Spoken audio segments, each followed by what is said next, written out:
नमस्कार दोस्तों, आज मैं आपके लिए लेकर आया हूं रीजनिंग के 5 बहुत ही अति महत्वपूर्ण प्रश्न। ऐसे प्रश्न जो किसी भी कंपटीशन एग्जाम में बार बार पूछे जाते हैं, सिर्फ उन्हीं प्रश्नों को हम यहां पर लेकर आते हैं और साथ ही साथ उन प्रश्नों को हल करने की बहुत ही आसान ट्रिक भी हम यहां पे आपको बताते हैं। तो वीडियो स्टार्ट करने से पहले यदि आपने अभी तक हमारे चैनल को सब्सक्राइब नहीं किया है तो सब्सक्राइब कर ले और बेल आइकन को प्रेस कर दे ताकि आने वाले हर वीडियो का नोटिफिकेशन आपको प्राप्त हो सके। और वीडियो को अधिक से अधिक लाइक एवं शेयर जरूर करें। और अगर आपने अभी तक हमारे पिछले वीडियो नहीं देखे हैं तो डिस्क्रिप्शन में रीजनिंग की प्लेलिस्ट की लिंक दी गई है, वहां से आप वो सारे वीडियो देख सकते हैं। तो शुरू करते हैं आज का ये वीडियो। इसमें आज हमारे पास ये जो पहला प्रश्न है वो दिया है, एक अनुक्रम दिया गया है जिसमें से एक पद लुप्त है। अब दिए गए विकल्पों में से वह सही विकल्प चुनिए जो अनुक्रम को पूरा करे। तो यहाँ पे ये जो अनुक्रम दिया है इसमें एक पद लुप्त है। कौन सा वाला? ये लास्ट वाला, यहाँ पे क्वेश्चन मार्क लगा हुआ है। तो ये जो लुप्त पद है इसे हमें ज्ञात करना है कि यहाँ पे क्या संख्या आएगी इन चारों ऑप्शन में से। तो सबसे पहले तो आपको क्या करना पड़ेगा कि ये जो अनुक्रम दिया है इसमें 16 के बाद 23 है यानी कि संख्या बढ़ी है, फिर 32 यानी कि फिर बढ़ गई संख्या, फिर 29 है यानी कि घटी है इस बार, फिर 48 है यानी कि बढ़ी है, फिर 35 यानी कि घट गई, फिर 64 यानी कि बढ़ गई, तो फिर अगली संख्या मान लो घटेगी यहाँ पे। तो अब यहाँ पे कुछ जगह पे बढ़ रही है संख्या, कुछ जगह पे घट रही है। तो ऐसी स्थिति में हम क्या करेंगे, एक एक संख्या को छोड़कर देखेंगे। जैसे यहाँ सबसे पहले ये 16 है, 16 के बाद हम देखते हैं सीधा ये तीसरे नंबर की संख्या 32 को।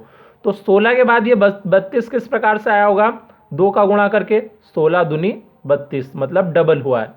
उसके बाद इस 32 के बाद ये पांचवें नंबर की संख्या देखते हैं 48।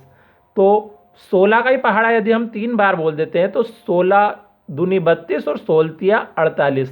तो यहाँ पे ये जो 48 आया है ये 16 के पहाड़े से ही आया।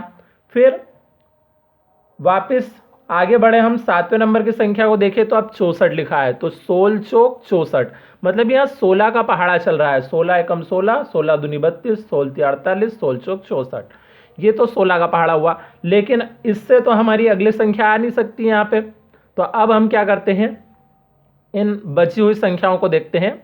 यहाँ पे अब हमारे पास है 23, 23 के बाद है ये 29। तो अब 23 से 29 ये तो किसी पहाड़े से आया नहीं है। तो यहाँ हम ऐसा देख लेते हैं कि 23 में कितना जोड़ने पे 29 आता है। तो अगर हम देखें तो 23 में 6 जोड़ने पे 29 हो जाता है, मतलब 6 जोड़ा गया है। फिर 29 से 35, 29 से 35 के लिए भी कितना जोड़ा गया होगा, 6 ही जोड़ा गया होगा।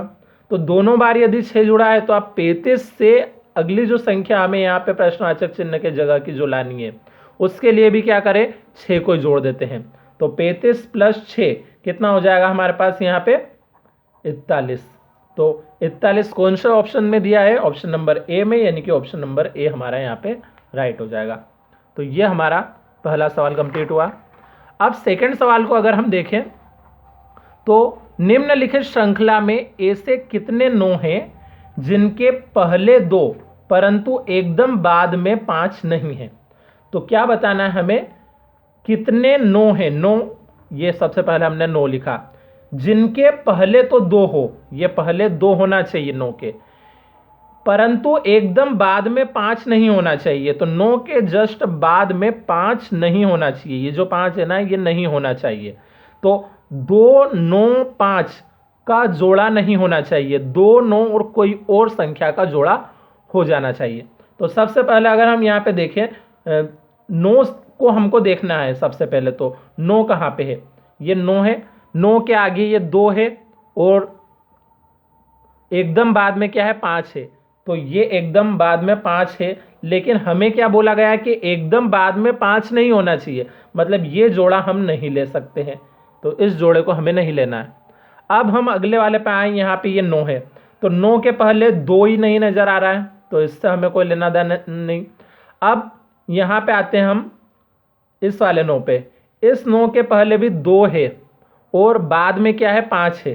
तो पहले 2 तो होना चाहिए लेकिन बाद में 5 नहीं होना चाहिए, ऐसा बोला गया है। तो ये पेयर भी हम नहीं ले सकते यहाँ पे।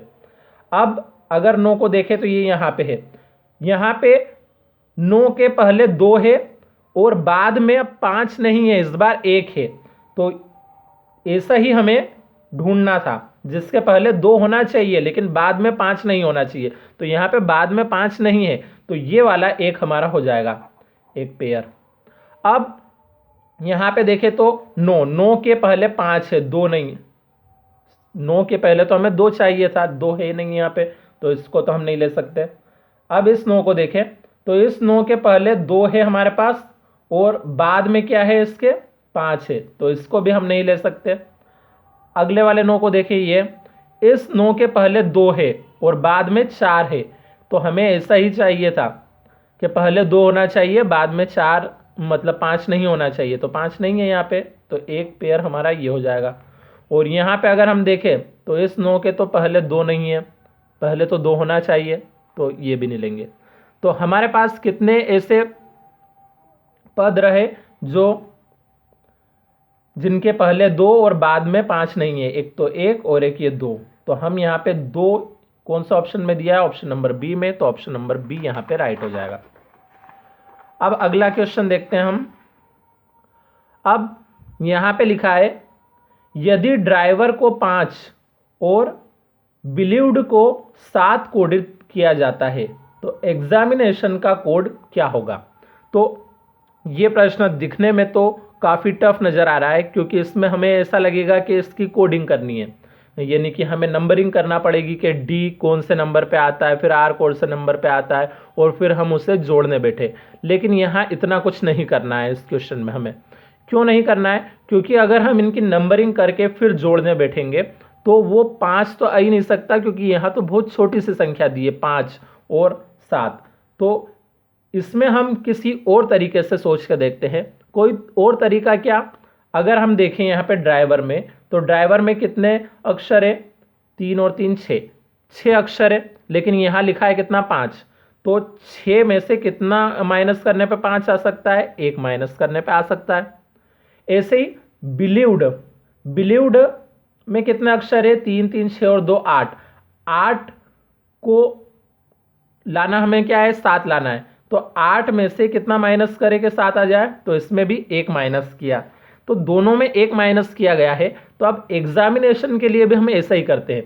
एग्जामिनेशन में कितने अक्षर है, 3 3 6 3 3 9 और 2 11 है। तो 11 में से भी हम क्या करेंगे, 1 को माइनस कर देंगे, यानी कि कितना बचेगा हमारे पास 10।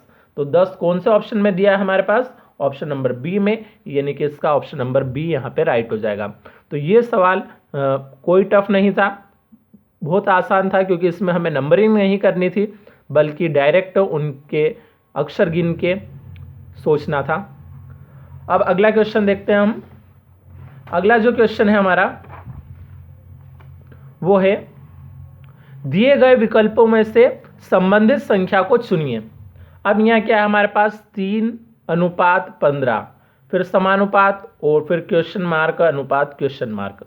तो जिस प्रकार ये 3 से 15 आया है, उसी प्रकार यहाँ पे कौन सी 2 संख्याएं आएगी। तो अगर हम 3 से 15 को देखें तो 3 से 15 मतलब 3 पंजे 15, 3 का 5 में गुणा करने पे आया होगा, 3 पंजे 15। तो इस 3 में ही 5 का गुणा करने पे आया होगा। अब इसी तरीके से अगर हम यहाँ पे संख्या सोचनी है, तो जैसे ये 7 है, तो क्या 7 में 5 का गुणा करने पे 89 आता है, नहीं आता है। 5 में 5 का गुणा करने पे 35 आता है क्या, नहीं आता है।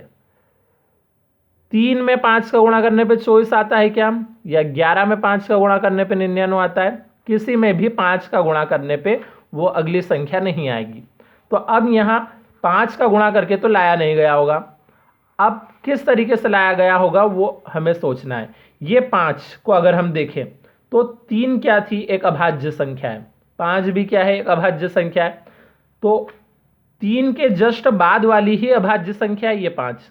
तो इसी प्रकार हमें यहाँ पे भी सोच के देखना है कि यहाँ जो आगे जो भी संख्या लिखी है उसकी जस्ट अगली वाली अभाज्य संख्या का गुणा करके देखें हम। जैसे यहाँ 7 है, 7 के बाद अगली अभाज्य संख्या क्या आती है, 9 तो होता नहीं है, 11 होती है अभाज्य संख्या। तो 7 का यदि हम 11 में गुणा करें तो 77 आता है, लेकिन यहाँ 89 दिया है। अब 5 के बाद अगली अभाज्य संख्या क्या होती है? 5 के बाद अगली अभाज्य संख्या 7 होती है। तो 500 सतो 35, तो 35 यहाँ दिया है, मतलब हमारा ये जो ऑप्शन नंबर बी है ये ही राइट रहेगा। अब बाकी दो ऑप्शन को हमें देखने की कोई आवश्यकता नहीं है। अब आज का सवाल है हमारा, नीचे दिए गए विकल्पों में से संबंधित संख्या बताइए। क्या लिखा है यहाँ पे? 5:26 समानुपात 8 प्रश्नवाचक चिन्ह। अब इन चार ऑप्शन में से कौन सा सही है वो आप हमें कमेंट करके जरूर बताएं। इसका अगर पूरा हल आप समझना चाहते हैं इस क्वेश्चन नंबर 5 का, तो उसके लिए आप हमारा पार्ट 48 देख लें। उसमें जो दूसरा क्वेश्चन है उसमें इस क्वेश्चन को पूरा डिटेल में समझाया गया है। तो आप मिलते हैं अगले वीडियो में, तब तक के लिए धन्यवाद।